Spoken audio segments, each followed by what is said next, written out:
Allô, je m'appelle Bertrand et aujourd'hui, j'ai 30 ans.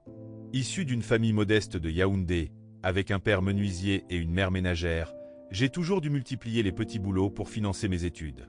Malgré ces défis, j'étais un élève brillant. Le 7 janvier 2013, alors que j'étais en terminale C, le principal de mon établissement m'a expulsé faute de paiement de la deuxième tranche des frais de scolarité. De retour à la maison, mon père m'a annoncé que ma mère avait eu un accident et que le médecin réclamait 300 000 francs CFA pour l'opération. Anéanti, je me suis rendu le soir même chez l'homme pour qui je donnais des cours de répétition, un notable de la ville. Après lui avoir confié mes soucis, il m'a proposé de résoudre mes problèmes à la condition que je l'accompagne à l'hôtel, sans fournir plus d'explications. Désemparé et attiré par la somme promise, j'ai accepté.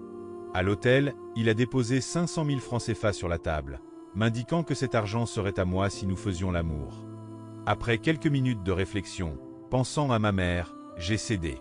L'acte accompli, je me suis précipité à l'hôpital pour remettre les 300 000 francs CFA au médecin, qui a opéré ma mère avec succès. J'ai informé mon père de l'origine de l'argent, sans révéler ce que j'avais dû faire pour l'obtenir.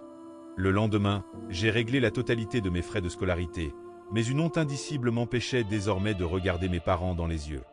L'appât du gain facile et du luxe m'a rapidement séduit. Après l'obtention de mon baccalauréat, j'ai quitté le domicile familial, m'installant seul, achetant une voiture et menant une vie fastueuse.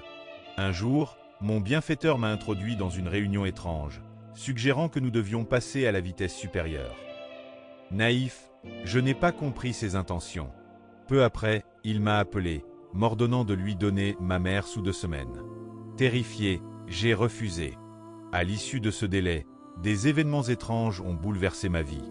Ma voiture a été volée, et 3 jours plus tard, j'ai eu un accident.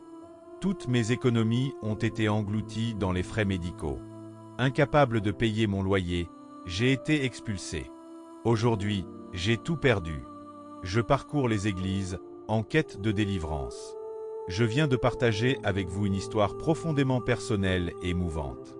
Vos réflexions et ressentis me tiennent à cœur. N'hésitez pas à partager vos impressions, vos expériences similaires ou vos conseils en commentaire.